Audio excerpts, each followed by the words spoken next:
Balita sa showbiz, Bini Maloy mayroong PCOS. O may mga nagtatanong sa akin ito, pwede nga daw ba yun? Looking fit and healthy naman siya, pero nagkaroon siya ng PCOS. Huli kayo, pag-usapan natin yan.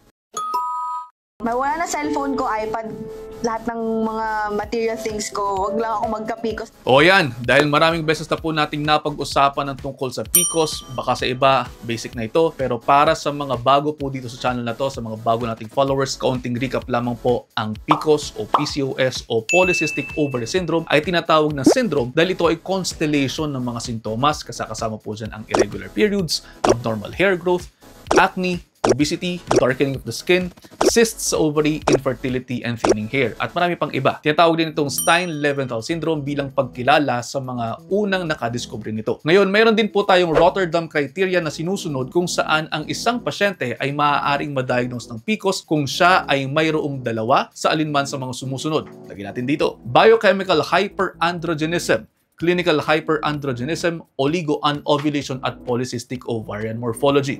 Oh, teka lang, bago kayo mag-argumentado, yung mga salitang yan na medyo parang German sa iba o parang Greek sa iba, hayaan nyo na po sa mga doktor ninyo. Pero mga sintomas niyan ay yung mga nabanggit po natin kanina. Ang tanong, si Maloy, balingkinita naman.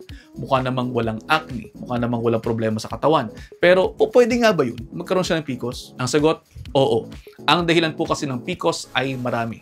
Actually, hindi naman talaga tukoy na tukoy yung exact cause nito. Pero may mga factors na tinitingnan dyan. Central dyan ang mataas na levels ng male hormones na siyang nagdudulot ng irregular cycles at excessive hair growth sa mga babae.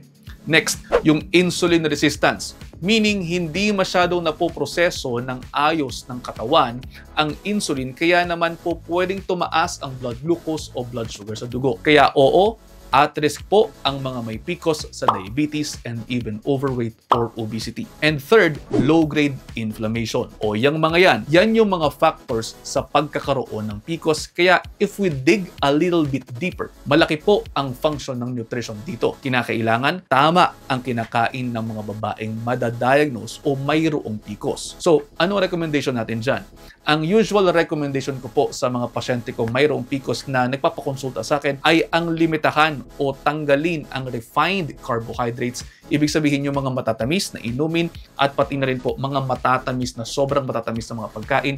Pati na rin po ang mga sobrang fatty foods dahil ang mga yan ay po pwedeng mag-contribute palalo sa tinatawag na insulin resistance. So, tatanungin nyo, Dok, bakit pati kasama yung fatty foods? Ganito po kasi yan. Ang problema sa fatty foods ay ang sobrang pagka-clog nito sa mga insulin receptors na siyang magdudulot ng pagkasira nito. At yun naman pong sobrang refined carbohydrates ay magdudulot din po ng pagtaas ng blood sugar, kaya po pwedeng magkaroon pa ng mas mataas na inflammation. Yang combo na yan, hindi dapat po kinakain dahil maa-aggravate ang intramyocellular fats o taba sa loob ng muscle cells, and then yun pa rin pong insulin resistance. So maa-aggravate yung dalawang yun. Mas dapat mag-focus sa mga non-starchy vegetables, katulad na lamang po ng mga madadahong gulay at iba't ibang kulay ng gulay, at dapat din pong mag-capitalize ng maayos sa mga tinatawag nating lean protein. Ibig sabihin, tanggalin ang taba at balat bago lutuin para hindi magkaroon ng problema sa excessive cholesterol na siya pong pwedeng magpalala pa ng problema sa hormones. Again balikan nyo po itong video na to. Sinabi ko dito, excessive. Para hindi magkaroon ng problema sa excessive cholesterol. Kasi baka yung iba sabihin na hindi naman totoo yun. Kinakailangan din po mayroong exercise plan na actionable o kinakayang sundin ng pasyente. Pagdating naman po sa mga gamot, mayroong mga usual na birth control pills nang ginagamit, and then yung iba gumagamit din po ng GLP-1 RAs, pero ito dapat ay doktor ninyong marunong sa nutrition ang gumagawa dahil kinakailangan ng tamang gabay sa tamang pagkain dito. Hindi basta turok-turok lamang kayo ng turok ng turok.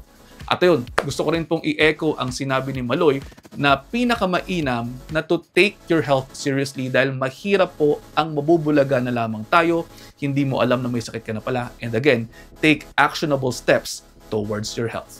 At ayun, sana po may natutunan kayo rito. Kung mayroon man, pakishare na po sa inyo mga kaibigan. Baka sakaling mas marami pa tayo matulungan. See you ulit next episode. Ingat.